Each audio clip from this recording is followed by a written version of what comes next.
रहना है घर में सुरक्षित रहना है, लड़ना है सब झनला मिलके लड़ना है। यूनिसेफ और सीआरए के सहयोग से अरपार रेडियो की प्रस्तुति स्वास्थ्य संकल्प। मुश्किल घड़ी है संगवारी, जन जन के अब जिम्मेदारी। जीवन है अनमोल, कर ले स्वस्थ रहने का संकल्प।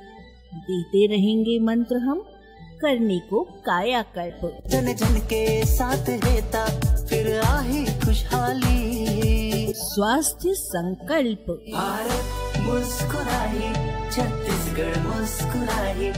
यूनिसेफ और सीआरए के सहयोग से अरपा रेडियो की प्रस्तुति स्वास्थ्य संकल्प कार्यक्रम की ये श्रृंखला। एक और अंक के साथ स्वागत आप सभी का। नमस्कार कबूल करें हमारा। स्वस्थ रहेंगे तभी तो ये जीवन एंजॉय कर पाएंगे, तभी तो कोई काम कर पाएंगे, तभी तो आप अपने घर को संभाल पाएंगे। तो अपने स्वास्थ्य धन को समृद्ध बनाए रखने के लिए संकल्प लीजिए कि जो इतनी सारी जानकारियां हम उपलब्ध करा रहे हैं, आप लोगों को यहाँ वहाँ से प्राप्त होती है, उसको सिर्फ दूसरों को सलाह देने में नहीं, अपने ऊपर भी लागू करें। हर शरीर अलग अलग होता है। किसी की इम्यूनिटी कम होती है तो उसको जल्दी सर्दी जुकाम होता है, किसी को छोटी छोटी चीजों से एलर्जी हो जाती है, किसी को पिंपल्स निकल आती हैं, फोड़ी फुंसियां निकल आती हैं। ये सब छोटी बातें जरूर होती हैं, लेकिन नजरअंदाज करने वाली नहीं। बुखार आना, खांसी आना, सर्दी जुकाम होना, पिंपल्स निकलना, ये सब तो लक्षण है। डॉक्टर को दिखा के ये जानना जरूरी होता है कि उसकी जड़ में क्या है जिसके कारण आपको सर्दी जुकाम बार बार हो रहा है। आपकी इम्यूनिटी अच्छी नहीं है और अक्सर देखने में आता है कि जैसे ही जरा सी बीमारी हुई, सारा कुछ दोष खान पान पर डाल दिया जाता है कि कल कुछ गलत खाया होगा इसीलिए ऐसा हो रहा है। हम डॉक्टर टिप के रूप में आज डॉक्टर दिव्या तनेजा से जानते हैं कि इम्यूनिटी कम होने का खान पान से क्या संबंध है। भारत मुस्कुराए, छत्तीसगढ़ मुस्कुराए। एक सवाल के साथ मैं आपका नजरिया जानना चाहूंगी। तमाम ऐसे बच्चे आजकल हम देख रहे हैं, बच्चों की इम्यूनिटी काफी वीक हो रही है। इसका खान पान और पोषण से कितना संबंध है और क्या किया जा सकता है? देखिए, बच्चे के जन्म से लेके उसके विकास के बारे में जैसे आपने बताया है, वहाँ पर पोषण या खाना पीना जो है वो एक बहुत अहम भूमिका निभाता है। और खाने पीने में संतुलन जो है वो सबसे ज्यादा जरूरी है। क्या खाया, कितना खाया कि स्वाद भी पूरा हो और आहार भी पूरा हो और पोषण भी पूरा मिले। तो इन सारी बातों का ध्यान रखते हुए बच्चे का जो है डाइट बहुत जरूरी है। और ये डाइट ही जो है ना सिर्फ उसकी ग्रोथ एंड डेवलपमेंट, ना सिर्फ उसको बड़ा करेगा, बल्कि साथ साथ उसकी इम्यूनिटी जो है उसको भी बढ़ाएगा और उसकी ओवरऑल लाइफ जो है वो उसमें उसका बिहेवियर, उसका कंसंट्रेशन लेवल, उसकी लर्निंग, उन सब बातों पे बहुत ज्यादा असर करेगा। तो एक तरफ तो बात हो गई इम्यूनिटी की कि इम्यूनिटी जो है वो खान पान एक बहुत अहम भूमिका निभाता है। साथ ही खान पान जो है उसके बढ़ने में, उसके मानसिक विकास में और शारीरिक विकास में बहुत अहम भूमिका निभाता है। क्योंकि जो बच्चा बीमार होगा, आप उसको जितना भी अच्छा डाइट देंगे, कहीं ना कहीं उसके अंदर जो है न्यूट्रिशन की कमी आएगी ही आएगी। क्योंकि उस वक्त बैलेंस करना बहुत मुश्किल होता है जब बच्चा बार बार बीमार हो रहा होता है। तो इसलिए बहुत जरूरी है, बीमार बच्चे का भी पोषण खराब होता है और पोषण जिसका खराब होगा वो बच्चा बार बार बीमार होगा। ये दोनों चीजें आपस में इंटरलिंक्ड। भारत मुस्कुराए, छत्तीसगढ़ मुस्कुराए। तो ये तो हुई जानकारी कि इम्यूनिटी कम होने का खान पान से क्या संबंध है। कोरोना महामारी की वजह से करीब 2 साल बच्चे ऑनलाइन पढ़ाई करने के लिए मजबूर थे। अभी भी बहुत जगह पे कई बार ऑनलाइन पढ़ाई हो रही है, लेकिन इस तरह की पढ़ाई ने न सिर्फ बच्चों की मानसिक सेहत बल्कि शारीरिक सेहत पर भी काफी गहरा असर छोड़ा है। आज जब एक बार फिर लोगों की जिंदगी वापस पटरी पर लौट रही है, बच्चे फिर से स्कूल जाने लगे हैं, तो बच्चों के साथ साथ माता पिता के मन को भी कई सवाल परेशान कर रहे हैं। और इन सवालों में से एक है कि जब बच्चे वापस स्कूल जा रहे हैं तो उनके सामने क्या परेशानियां आ रही हैं। विशेषज्ञों की माने तो माता पिता को स्कूल बच्चों को भेजने के पहले कुछ खास बातों पर ध्यान देने की सख्त जरूरत है। हमने एक डॉक्टर साहब से बात की तो उन्होंने बातों बातों में हमें ये बताया कि ऑफलाइन स्टडी के लिए यानी कि स्कूल जाने के लिए बच्चों को तैयार करने से पहले माता पिता बच्चों की सेहत और इम्यूनिटी बनाए रखने के लिए एक अच्छा खासा लाइफस्टाइल और डाइट प्लान करें। पेरेंट्स बच्चों को कोरोना से जुड़े सभी नियम अच्छी तरह से समझाएं। हालांकि सब बच्चे इतने दिनों में खुद ही ये नियम समझ चुके हैं, लेकिन खुद को संक्रमण के इस दौर से सुरक्षित रख सकें, ये सारी जानकारियां बच्चों को अच्छी तरह समझाने की ज़रूरत है। टीचर्स बच्चों के लिए फन ग्रुप एक्टिविटी प्लान करें ताकि बच्चों का मन स्कूल आने के लिए करे। महामारी के कारण जो बच्चों पर असर हुआ है उसके कारण कुछ साइड इफ़ेक्ट्स भी हो गए हैं। जैसे कोरोना की वजह से बच्चों की आउटडोर एक्टिविटी कम हो गई है, बच्चों का दोस्तों से मिलना जुलना कम हो गया है, सोशल मीडिया पर अधिक समय बिताने के कारण बच्चों की आंखों पर बुरा असर पड़ रहा है, बच्चों की फिजिकल एक्टिविटी कम होने से उनमें मोटापे का खतरा भी बढ़ रहा है। हमारे पास एक प्रश्न आया था डॉक्टर से पूछने के लिए। बच्चे का नाम था दीपक। उसके पिताजी ने हमसे ये पूछा था, इन्होंने पूछा है कि मेरा बेटा जिसकी उम्र 11 साल है और उसकी लंबाई 5 फुट 3 इंच है और वजन 72 किलो है। मुझे लगता है वो ओवरवेट है। मैं खाने पीने का काफी ख्याल रखती हूँ लेकिन उसका वजन कम नहीं होता। उसके पोषण मिले और शारीरिक और मानसिक विकास ठीक हो, उसके वजन का असर ना हो, इसके लिए क्या किया जा सकता है? मैडम सबसे पहले तो ये देखना पड़ेगा कि उसको कोई पैथोलॉजी तो नहीं है, क्योंकि उसका थोड़ा सा इन्वेस्टिगेट भी करना पड़ेगा, क्योंकि 11 साल के बच्चे का 72 किलो वजन थोड़ा कुछ भी पैथोलॉजिकल कंडीशन भी हो सकती है। तो पहले तो उसको एक डॉक्टर को दिखा के उसके सारे इन्वेस्टिगेशंस कराने चाहिए। और पहले पेरेंट्स को ये भी देखना है कि वो उसको खाने में क्या देते हैं। खाने में अगर वो fast food, junk food, pizza, burger वगैरह देते हैं तो ये उनको फिर से दोबारा सोचना पड़ेगा कि आत्मविचार करना पड़ेगा कि हमने बच्चे को क्या खिलाया है। कि ख्याल रख रहे हैं ये अच्छी बात है, और आगे भी उनको इस बात का ख्याल रखना चाहिए कि हम संतुलित आहार और घर का आहार जो है सारी चीजें होनी चाहिए। बैलेंस डाइट होनी चाहिए, कार्बोहाइड्रेट होना चाहिए, प्रोटीन होना चाहिए, कितना चावल, कितनी रोटी, दाल जरूर होनी चाहिए उसकी डाइट में, हरी सब्जियां जरूर होनी चाहिए उसकी डाइट में, दूध भी जरूरी है, घी भी जरूरी है। भारत मुस्कुराए, छत्तीसगढ़ मुस्कुराए। तो ये हमने जाना कि बच्चों का वजन या मोटापा ज्यादा होने पर उन्हें क्या खिलाएं क्या ना खिलाएं। इस डॉक्टर टिप के पहले हम बात कर रहे थे पेरेंटिंग टिप्स की, कि कोरोना महामारी की वजह से जो बच्चे लगातार ऑनलाइन पढ़ाई करने को मजबूर हो गए थे, उसके कारण उनके स्वास्थ्य पर काफी सारे साइड इफेक्ट हो गए हैं। लेकिन इस दौरान पेरेंट्स पर भी महामारी का असर हुआ है। कई परिवार ऐसे हैं जिन्होंने इस महामारी में अपनों को खो दिया है, और अपनों को खोने का दर्द आज भी कई लोगों के दिल में डर और तनाव के रूप में जगह बनाए हुए है। और ऐसे में क्या हुआ है कि मानसिक रूप से वो लोग थोड़े कमजोर हो गए हैं। अपनों को खोने का डर आज भी पैदा कर रहा है लोगों के जीवन में तनाव। महामारी को लेकर लोगों को आज भी भय बना हुआ है कि कहीं ये दोबारा अपने विकराल रूप में वापस ना आ जाए। छोटे बच्चों को वैक्सीन न लगने की वजह से पेरेंट्स अपने बच्चों को स्कूल भेजने से कतरा रहे हैं, और वर्क फ्रॉम होम ने बढ़ाया है काम का प्रेशर। तो इन सब से निकलना पेरेंट्स को भी जरूरी है, और बच्चों को संभालना भी पेरेंट्स की बहुत बड़ी जिम्मेदारी है। स्कूल तो जा रहे हैं बच्चे, लेकिन घर आकर बहुत ज़्यादा खेलना कूदना बंद है, आउटडोर एक्टिविटीज़ बंद है। अभी भी पेरेंट्स के मन में डर है तो वो बच्चों को रोक तो रहे हैं, लेकिन उनको बिजी भी तो रखना है। बिजी रखेंगे तब तो बच्चों के स्वास्थ्य पर असर नहीं पड़ेगा। बिजी रखेंगे तभी तो बच्चे फिट रहेंगे, स्वस्थ रहेंगे। कैसे रखें उनको फिट, बता रही हैं Shweta Pandey.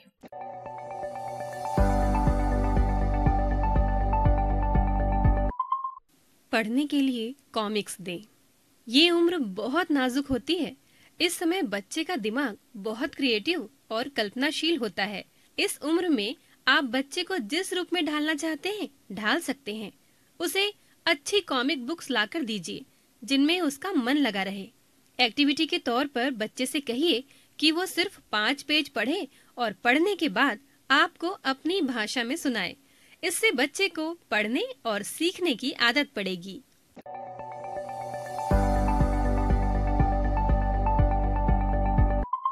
Colouring books, craft के सामान।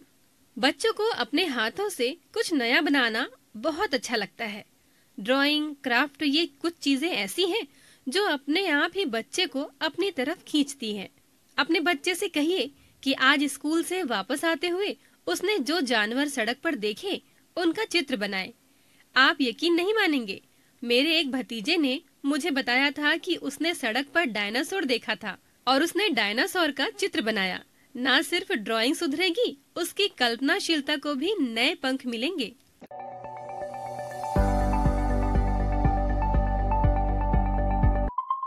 कराटे या कोई मार्शल आर्ट। जिन बच्चों को बहुत ज्यादा एनर्जी होती है वो 1 सेकंड भी शांत नहीं बैठ पाते। हर वक्त कूदना, चिल्लाना और हल्ला मचाना बच्चों के बोर होने की निशानियां हैं। ऐसे में बच्चे को किसी मार्शल आर्ट की क्लास में डालिए। यहाँ उसकी एनर्जी का सही इस्तेमाल तो होगा ही, उसमें डिसिप्लिन और सेल्फ डिफेंस भी आएगा।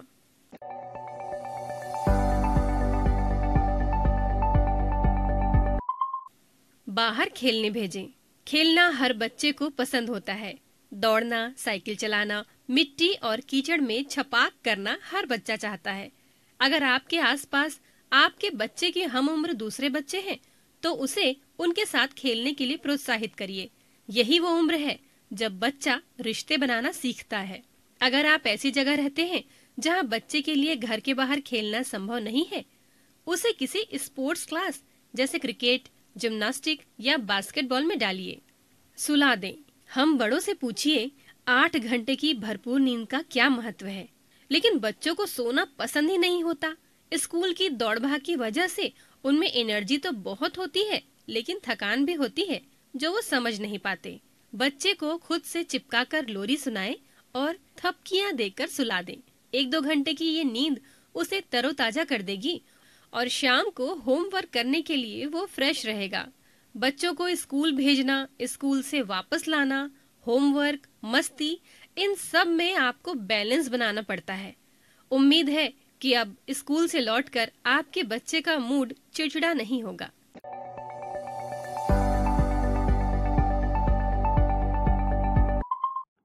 स्कूल से आने के बाद बच्चों को बिजी कैसे रखें, ये तो अभी आपने जाना समझा। एक बात और जानी समझी हुई है कि स्वच्छ पानी पीना चाहिए। स्वच्छ पानी क्या होता है?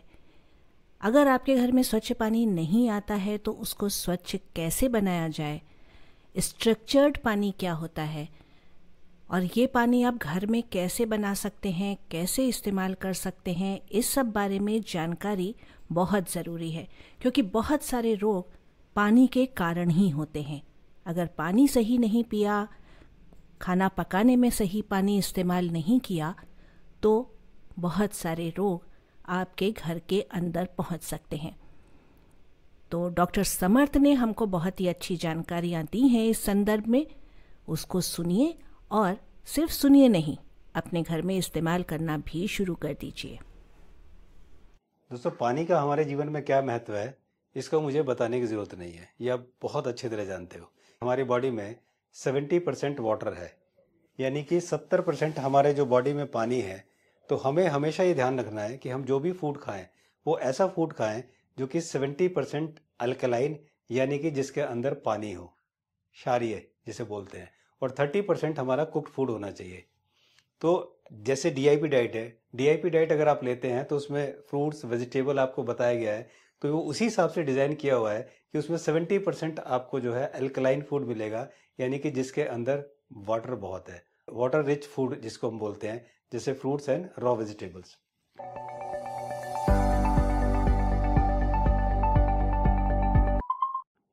आपने अक्सर, अगर आप कभी झरने पे गए हैं, झरने में नहाए हैं, तो आप सोच के देखिए, आप थोड़ा इमेजिन कीजिए कि जब भी आप झरने के नीचे जाते हैं और नहाते हैं तो नहाने पर कुछ ही मिनट बाद, 15-20 मिनट बाद हमारी बॉडी को बहुत ही सुकून मिलने लगता है और हमारी बॉडी बहुत ही अच्छा फील करने लगती है। उसका रीज़न ये होता है कि ये जो झरने का पानी होता है ये स्ट्रक्चर्ड वाटर होता है। जी हाँ दोस्तों, झरने का पानी जो होता है ये स्ट्रक्चर्ड वाटर होता है, और जब ये झरने का पानी हम पे पड़ता रहता है तो 15-20 मिनट बाद हमारी बॉडी का जो वाटर मॉलिक्यूल है वो भी स्ट्रक्चर्ड हो जाता है, और ये इसका रीज़न है कि फिर वो जो मैचिंग होती है तो हमें बहुत अच्छा लगता है।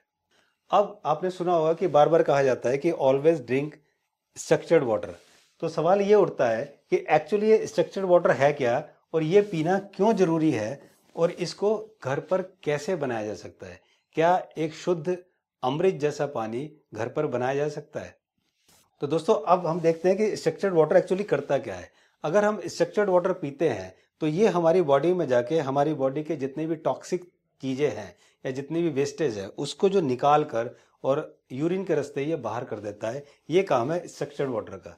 और जो डी स्ट्रक्चर्ड वाटर होता है इसके अंदर बहुत ही ज़्यादा मिनरल्स होते हैं और बहुत ही ज़्यादा केमिकल्स होते हैं, जो कि हमारी बॉडी के लिए, हमारे शरीर के लिए बहुत ही ज़्यादा नुकसानदायक है। जितने भी ये केमिकल्स होते हैं ये पानी के अंदर डलते हैं, या जितने भी स्टेगनेंट वाटर होता है जो कि खड़ा हुआ रुका हुआ पानी होता है, जैसे पानी की टंकी में होता है या जैसे म्युनिसिपल टंकी में होता है, तो ये जो पानी होता है स्टेगनेंट वाटर ये डी स्ट्रक्चर्ड वाटर होता है। तो जब भी पानी चलता रहता है वो स्ट्रक्चर्ड वाटर होता है, और जहाँ वो रुक जाता है वो डी स्ट्रक्चर्ड वाटर होता है। तो हमें इस डी स्ट्रक्चर्ड वाटर को ही स्ट्रक्चर्ड बनाना पड़ता है। अब सवाल आता है कि स्ट्रक्चर्ड वाटर की एक्चुअली ज़रूरत क्या है, ये क्यों हमें पीना चाहिए। देखिए, अगर पानी के अंदर अगर स्ट्रक्चर्डनेस है इसका मतलब डेल्टा नेगेटिव पॉजिटिव है। अगर डेल्टा पॉजिटिव नेगेटिव है यानी कि अगर हम वो पानी पीते हैं तो ये पानी हमारी बॉडी से जितने भी वेस्टेज है, जितने भी टॉक्सिक चीज़ें हैं, ये सब निकाल कर बाहर करता है। इसलिए हमें स्ट्रक्चर्ड वाटर पीना चाहिए। आप देखते हैं TDS, total dissolve solids. TDS के बारे में आपको अच्छी तरह पता है, आपके घर में RO लगा है, आपको RO का TDS है। हमारी बॉडी जो है, हमारी बॉडी में सेल्स हैं, सेल ग्रो करते हैं तो हम और स्वस्थ होते रहते हैं। जब सेल्स बनना बंद हो जाते हैं हम वीक होने लगते हैं, हम बूढ़े होने लगते हैं।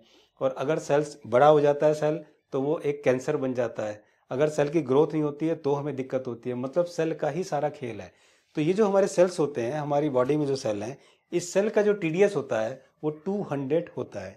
तो इसलिए हमें ऐसा पानी पीना चाहिए, ऐसा स्ट्रक्चर्ड पानी पीना चाहिए जो कि हमारे इस TDS की रेंज से मैच करता हो। तो दोस्तों, अगर आपके घर में RO लगा हुआ है तो आप RO में चेक कीजिए कि आपके RO का TDS क्या है। अगर आपके RO का TDS 150 to 250 है तो ठीक है, क्योंकि हमारे सेल्स का TDS कितना है 200। तो इसी के आसपास हमें अपने पानी का TDS रखना है जो कि 150 to 250 होना चाहिए। तो अगर आपके, जैसे कि आप जानते हैं प्लास्टिक बोतल में जितने ये मिनरल वाटर बिकते हैं उनका TDS मैक्सिमम 50 होता है, ये 50 से लेस ही होता है। तो समझिए, अगर पानी के अंदर 100 से कम TDS है इसका मतलब उसके अंदर कोई सॉल्ट नहीं है, और अगर 250 से ज़्यादा है तो इसका मतलब उसमें बहुत सारे सॉल्ट है। तो हमें वो पानी पीना है जिसका TDS 150 से कम ना हो और 250 से ज़्यादा ना हो। जैसे आप बोरवेल देखते हैं, बोरवेल जो होता है, बोरवेल से जो पानी आता है, म्युनिसिपल कॉर्पोरेशन का पानी आता है, वो 400 to 600 TDS होता है। उसके अंदर बहुत ज़्यादा सॉल्ट होता है। तो ये जो चीज़ है ये भी ठीक नहीं है हमारी बॉडी के लिए। और अगर आपने देखा है जो बारिश का पानी आता है, बारिश का पानी सबसे प्योर होता है, बहुत प्योरिटी होती है उसके अंदर। लेकिन होता क्या है, 0 TDS 0 मिनरल्स। और ये उसका रीज़न है कि हम वो पानी नहीं पी सकते। और जब ये बारिश का पानी गिरता है ज़मीन पर, उसके बाद वो बहता हुआ जाता है, तो बहते हुए पानी में क्योंकि सॉल्ट सोल्यूबल होता है, घुलनशील होता है, तो जब सॉल्ट उसके अंदर मिलता है, सॉल्ट मिलकर उस पानी को पीने लायक बनाता है। तो इसलिए हम बारिश का पानी भी पी नहीं सकते। अब सवाल ये उठता है कि जब ये पानी झरने से मिलता है, जब ये पानी इस तरह से होता है, तो हम स्ट्रक्चर्ड वाटर कैसे लाएं, क्योंकि झरने पर तो जा नहीं सकते, झरना आसपास है भी नहीं कि हम पानी लेकर आएँ। तो हम ये स्ट्रक्चर्ड वाटर कैसे बना सकते हैं? इसका सोल्यूशन हमारे जो पूर्वजों ने बहुत पहले कर दिया था, लेकिन हम जब पढ़े लिखे हो गए, ज़्यादा पढ़ लिख गए, तो हमने अपने पूर्वजों की बात माननी छोड़ दी, दादी नानी के नुस्खों को छोड़ दिया। और ये उसका रीज़न है कि आज हम हेल्थ के मामले में बिल्कुल पिछड़े हुए हैं, एक नंबर के आदिवासी बन चुके हैं। तो दोस्तों, अगर हमें घर बैठे शुद्ध अमृत जैसा स्ट्रक्चर्ड वाटर बनाना है तो उसके लिए आपको ये 3 में से 2 चीज़ चाहिए होती है। या तो आपको एक मिट्टी का बर्तन चाहिए, और या आपको एक स्टील का बर्तन चाहिए, और एक आपको ये कॉपर प्लेट चाहिए। जी हाँ दोस्तों, ये जो कॉपर प्लेट है, इस कॉपर प्लेट का साइज है, इसकी चौड़ाई 3 से 4 इंच और इसकी जो लंबाई है वो 1 फुट होनी चाहिए। ये जो कॉपर प्लेट है ये ऑनलाइन आपको 300 से 400 रुपये की मिल जाएगी। इसकी प्योरिटी 99.99% प्योरिटी होती है। ये आपको ऑनलाइन कहीं से भी मिल जाएगा। इस कॉपर प्लेट को लीजिए, ये एक कॉपर प्लेट आपके एक बार में 20 लीटर पानी को बना सकते। और बेसिकली इसका बेनिफिट मैं आपको बताता हूँ। ये जो कॉपर प्लेट है, इसके अंदर free moving electron negative charge होता है, मीन्स डेल्टा प्लस माइनस, और यही इसको स्ट्रक्चर्ड बनाता है। मीन्स अगर आप इसको पानी में डाल देंगे तो पानी को ये स्ट्रक्चर्ड बना देगा, यही इसकी खूबी है। देखिए, एक आप घड़ा लेके घड़े के अंदर पानी भर दीजिए। पानी भरने के बाद आप इस कॉपर प्लेट को डाल दीजिए, बस इतना आपको करना है। और दोस्तों, ये काम जो ये कॉपर कर रहा है, ये काम आप चांदी के बर्तन में भी कर सकते हैं। चांदी के बर्तन में भी आप पानी रख सकते हैं, लेकिन ध्यान रखना कि वो स्ट्रक्चर्ड नहीं बन सकता। वो पानी जो आप चांदी के बर्तन में रखते हैं वो स्ट्रक्चर्ड नहीं बन सकता। वो बैक्टीरिया और वायरस को किल तो कर सकता है, लेकिन उस पानी को स्ट्रक्चर्ड नहीं बना सकता। इसलिए जो काम ये कॉपर प्लेट करेगी वो काम ये नहीं कर पाए। तो दोस्तों, मैं आपको पूरा प्रोसेस बता देता हूँ कि आपको करना क्या है। रात को आपने 8 बजे या 10 बजे, कितने बजे भी, आपने एक मटका लिया, मटके में आपने पानी डाला। पानी डालने के बाद उसमें आपने ये कॉपर की प्लेट उसके अंदर डाल दी, जैसे डाली गई है।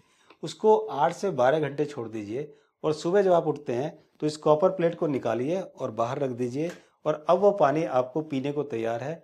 उस पानी को आप पी सकते हैं, उस पानी में आप खाना बना सकते हैं, और दोनों ही काम आपको करने हैं। आपको पानी पीना भी है और आपको उस पानी में खाना भी बनाना है। तो इसको बोलते हैं हम स्ट्रक्चर्ड वाटर। इस तरह से हम इस पानी को बना सकते हैं। ध्यान रखिए, सुबह जब आप इस कॉपर प्लेट को निकालेंगे तो ये बहुत ही गंदा हो चुका होगा, क्योंकि जितने भी इसके अंदर जो केमिकल्स हैं, जितनी भी चीज़ें हैं, वो सब इसके अंदर चिपक गई होंगी, इसकी जो सरफेस पर चिपक गई होंगी। तो अब आपको करना ये है कि इस कॉपर प्लेट को आपको नींबू और नमक से बहुत अच्छी तरह से साफ़ करना है। जब ये नींबू नमक से साफ़ करेंगे तो फिर ये चमक जाएगा, और फिर आप इसको दोबारा से आप यूज़ करेंगे। आप इसे इमली के पानी से भी साफ़ कर सकते हैं। कोई भी खट्टी चीज़ है उससे आप इसको साफ़ कर सकते हैं। तो जब ये पानी आपने एक बार बना लिया और सुबह कॉपर प्लेट निकाल के रख दिया, धो के बाहर रख दिया, तो उस पानी को आप पूरे दिन खाना बनाने में और पीने में इस्तेमाल कर सकते हैं। फिर रात को फिर उसी तरह से आपको मटके को साफ़ करके पानी डालिए और फिर इस कॉपर प्लेट को उसके अंदर डाल दीजिए। ये आपको हमेशा इस तरह से स्ट्रक्चर्ड वाटर बनाना है।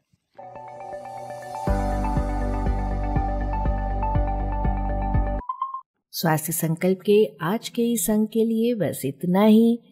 अगले हफ्ते हम फिर आएंगे एक और अंक के साथ, ढेर सारी जानकारियों के साथ, आपको स्वस्थ रखने की टिप्स लेकर। तब तक स्वस्थ रहिए, मस्त रहिए और बच्चों को व्यस्त रखिए किसी न किसी काम में। नमस्कार। रहना है घर में सुरक्षित रहना है, लड़ना है सब झनला मिलके लड़ना है। यूनिसेफ और सीआरए के सहयोग से अरपार रेडियो की प्रस्तुति स्वास्थ्य संकल्प। मुश्किल घड़ी है संगवारी, जन जन के अब जिम्मेदारी। जीवन है अनमोल, कर ले स्वस्थ रहने का संकल्प। देते रहेंगे मंत्र हम, करने को कायाकल्प। जन जन के साथ रहता फिर आही खुशहाली। स्वास्थ्य संकल्प। भारत मुस्कुराए, छत्तीसगढ़ मुस्कुराए।